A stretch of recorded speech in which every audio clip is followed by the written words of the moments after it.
आपण ट्रेन रे यात्रा करुछंती कि जदि हाँ तेबे ही खबरटी आपणक पई ट्रेन यात्री आईआरसीटीसी आनी खुशी खबर एणिकी ऑनलाइन रे ट्रेन टिकेट बुकिंग करबा हेबो आहुरी सहज एवं सुपरफास्ट। भारतीय रेलवे पक्षर आईआरसीटीसी वेबसाइट रो एक बड़ अपग्रेडेड बीटा वर्जन लॉन्च करा जायछि जहाँ 15 जुलाई राति 9 लाइव हो सारी। रेलमंत्री अश्विनी वैष्णवଙ୍କ प्रतिश्रुति मुताबक यह नुआ पोर्टाल आसीथिबा बेले एथिरे यात्री सुविधा पाई 4टी बड़ धरणर वैषयिक परिवर्तन करा जायछि। वर्तमान आईआरसीटीसी वेबसाइट जरिया दैनिक हाराहारी 14.5 लाख ट्रेन टिकेट बुकिंग करा जाउछि। एही विशाल ट्राफिक को सहजरे परिचालना करिबा पई रेलबाई एहार संपूर्ण ढांचा को बदलाई दैछि। विशेषकर एही नुआ वेबसाइट रे 4टी मुख्य सुधार करा जायछि।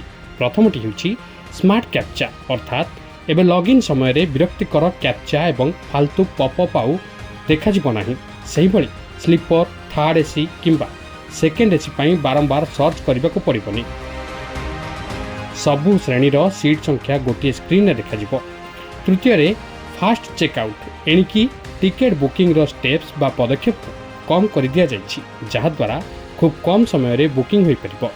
चतुर्थ परिवर्तन हेउछि इजियर रिपीट बुकिंग अर्थात बारंबार यात्रा करुवा यात्री नाम बयस भली समस्त तथ्य पूर्वर सेव रहिबो, तेणु प्रतिथर एहाकू भरिबाकू पड़िबो नाही। तेबे ଏହି परिवर्तन केवल डिजाइन होई नाही बरं रेलबाई तार दशंधि पुराना बैकएंड पैसेंजर रिजर्वेशन इंजिन को मध्य अपग्रेड करुछि।